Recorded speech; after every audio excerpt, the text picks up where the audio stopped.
My country people, watch this video. See for yourself that this country did not just spoil today. And this video is going to be giving you the names of people that are behind what is happening in this country. Just to watch this video. Do not hesitate to, go to comment section and write what you have seen. It will help you, it will help me, and share this video massively. Let it get to everybody so that people will be able to know who is behind what is happening in this country. Please share, please. 1992-93 in Kaduna, a riot broke out which they call the Zango Kataf riot.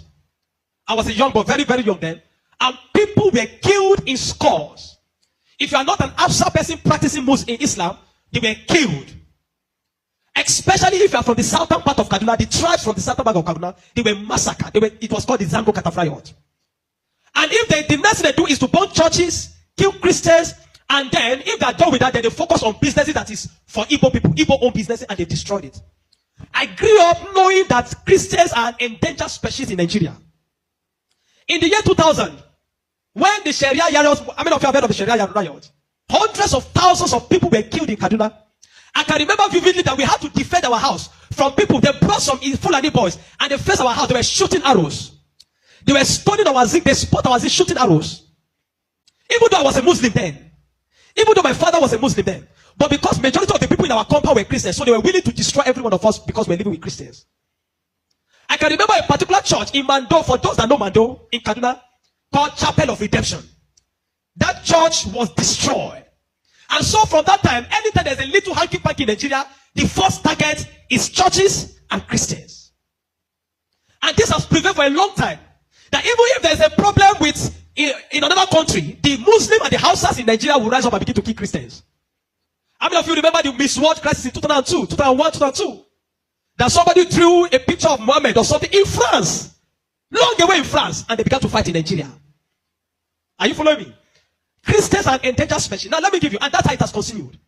Scores have been killed, and they focus on regions where there is a mixture of both Christianity and Islam. If you look at states like Kaduna, state like Plateau State, state like Nasarawa, state like Taraba, state like Benue, state like Bauchi, state like Gombe, state like Borno. These are places where they focus on because they intend to eliminate every living Christian in that place. Anybody that debunked it is a total lie because I have grown and lived in the north. I've spent 80 to 80% of my life in the north, so I understand this thing. Several times, I cannot forget the Sharia riot. We were running for our lives. Even though we are Muslims, but we're still running because as far as you are not of that ethnic group, practicing what they practice, you are a victim. You can be burnt alive. Many of us saw human beings that were burnt alive, like roasted like yam. And it has been going on for a long time. The genocide against the Christian faith. Are you with me?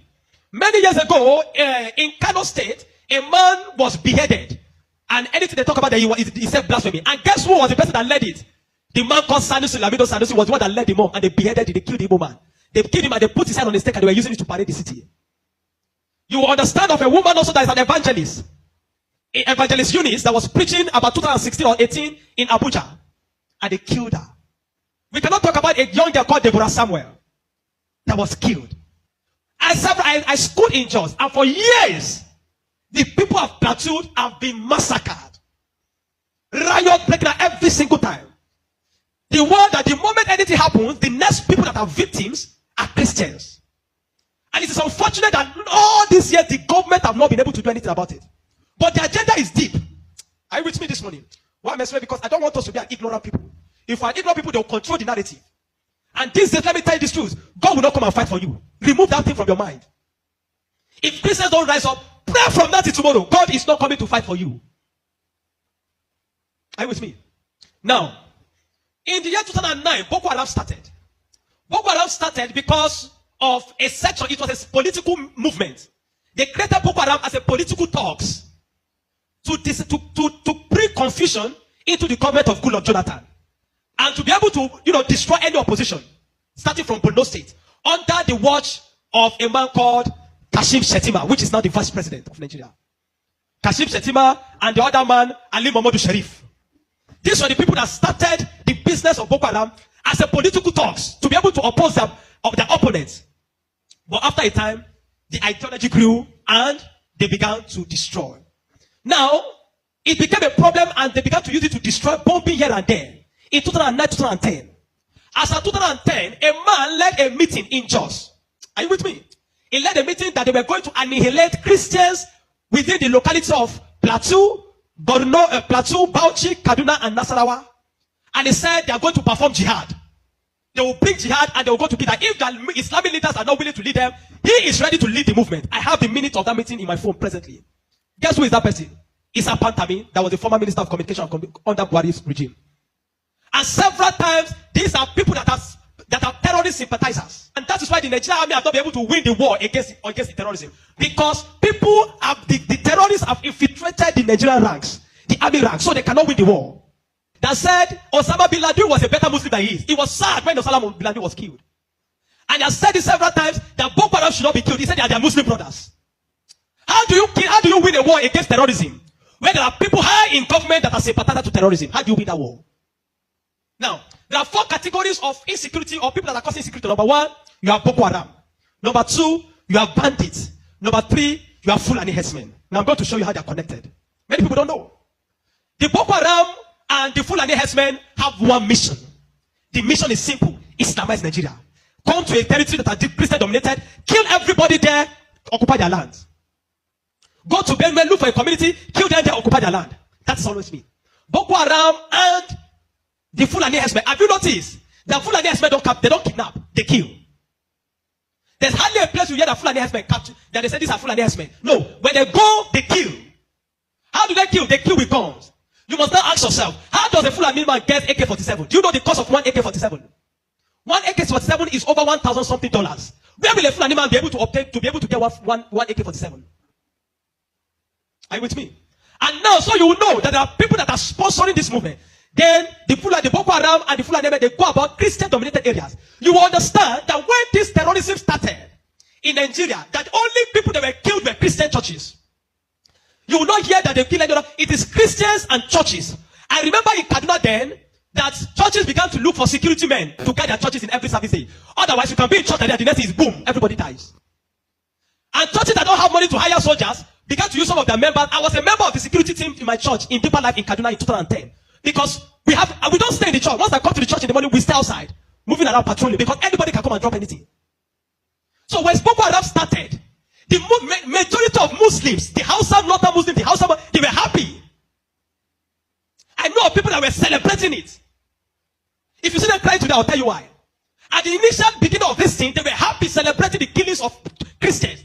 They said they are purging Nigeria of army. It was majority of Christians and Christian-dominated areas.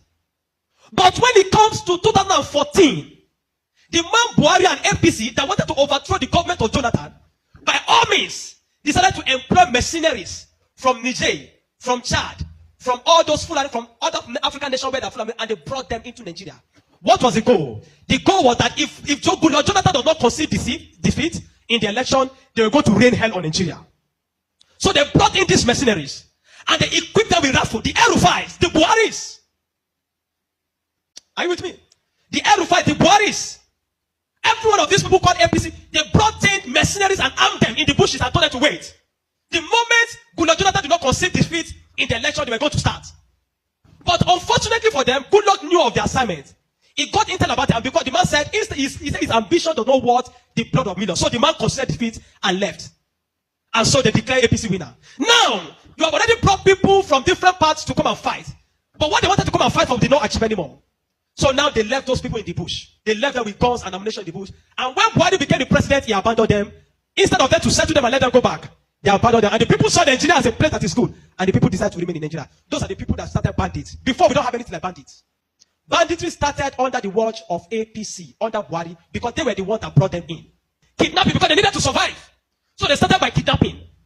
And they started by kidnapping. And they started by kidnapping. And they started by kidnapping. Over time, now, you understand that there are certain parts of this nation where there are mineral resources. Don't be an ignorant Christian. Follow me. Don't be an ignorant Christian. Don't be in a nation where you don't have understanding of what is happening. Now, there are some parts of Nigeria where there are good resources. And this is have been illegally mined by elites, the military generals, the oligarchs, the people that are the leadership of the North, they were mining these resources, and the money does not go into the federal government account.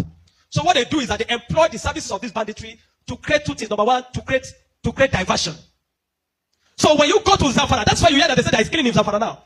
It's because of the Ilema gold mine. There is gold in Zamfara that they are mining. And so these bandits that are already in the bush, some people collaborate with them, partnered with them, and told them to see, keep creating confusion, create chaos. When you keep creating chaos, the Nigerian state and the people of Nigeria will not be able to focus on the illegal mining. They'll be concerned about the insecurity. So the insecurity is created as a means of diversion in the north. Are you following me? It is created as a means of diverting the attention of the military and the Nigerian populace from being able to focus on the illegal mining of resources. And any part of the north where there is resource, you find that insecurity there. Recently, it has started in Kwara because there's a great amount of lithium in Kwara too that they have discovered and they're mining. So they partner with the Chinese because the people that do this illegal mining are the Chinese. They partner with the Chinese to be able to. So the bandits became the security men of Chinese and all those people to protect them. So that while they are mining, they can begin to cause chaos. Because while the people are mining and they are causing chaos, kidnapping, nobody will be able to focus on what the Chinese are doing and those people illegal mining. Every single day to this moment, I'm telling you, they are mining in those places. And they will take it to an airfield in the bush and fly it out of Nigeria. They are making billions of dollars from it every day while people are being killed. That is why you now hear that Muslims are saying that they are killing Muslims too. What you have, it is what Buhari created. The APC-led administration created. The banditry they created is what is affecting the North now. Because the people they brought to come and kill Nigeria in 2015 did not succeed because good luck relinquished power to them. And now the people have become thugs. They have become tools to be used in the hand of men that are using them to secure their illegal gold mines. And that's why you kill them. That's why you hear that they say they are killing Muslims. Now, the Christian persecution and genocide has been there. So you find that at the other part, the Muslim and the Fulani men keep going around killing in all those parts. And the Christians and the churches have been silent for too long. This evil has prevailed in Nigeria because the righteous men have been too quiet. If we're ever going to win against insecurity in Nigeria, Nigeria must put two things Nigeria must do. Number one, Sharia law must be completely abolished in Nigeria. Because Nigeria is not an Islamic state. Why will Nigeria, some part of Nigeria, be practicing Sharia? The law guiding them with constitutional law that believe that if somebody deserves to die because he speaks against his God. Can an Hausa man insult Jesus and I kill him for insulting Jesus? But somebody believes when you speak against Muhammad, you deserve to die. How do you live in a country with somebody that has that kind of mentality? The military have become complicit. They are compromised. Nigerian military cannot win this war. 20 years from today, I'm telling you, 20 years from today, this thing of insecurity will not end because there are people that are enjoying it, benefiting from it, and reaping from it. If Nigeria want to win this war, partner with America. Let them come and militate. I'm not sure I've seen that in Kano yesterday, some people were protesting that they don't want America to come. Because they believe, what they have been told is that if America is coming to kill Muslims, and the man said he wants to come and kill terrorists, but they are protesting. Anybody that is negotiating, people like Ahmed Gumi, Sheikh Gumi should be locked away. A terrorist sympathizer is a terrorist. A man that believes that you are not supposed to kill a terrorist is himself a terrorist. A man that believes that we should go and negotiate. How do you go and negotiate with terrorists? Because you see, terrorists are not just criminals. They are working with the wrong ideology. A man that believes that killing he has nothing to lose. How do you negotiate with a man that believes that killing himself is going to meet their God in heaven to collect 72 virgins? How do you negotiate with such a person? A man like Sheikh Gumi should be locked away. A man like Ali Muhammad Buhari should be arrested. You want to win against terrorism, you must go brutal. No nation win against terrorism by pampering them. The custom is taking rice, seizing rice from Nigeria and taking it to terrorists in the bush that they need to take care of them because they are human beings. No. The moment you have become a terrorist, that you see that taking the life of your fellow human being is nothing, is to please a God, then you don't deserve to live. Children of God, I'm not going to ask you to pray because this is not a period of prayer. This is a period of action. Reverend Dr. Ezekiel from Jos, the man have been speaking, have created attention. Not for once have they invited the man for interview because they don't want to give the man any airtime. But you see, any little thing they will call Gumi and give him microphone. Gumi, they are inviting Gumi up and down. The media is complicit. The Nigerian military are complicit. You can't win war with this Nigerian army, not because they don't have the capacity, but because they are compromised. Buhari created banditry. The people like Gumi and the rest of them, they are the people that facilitated the idea of Boko Haram. And today, some of them are your leaders in government. Some of them, most of them are moving free. Not one have been arrested. Kabiru Sokoto that bombed Nyanyan in 2011. When they rearrested him, guess where they caught him?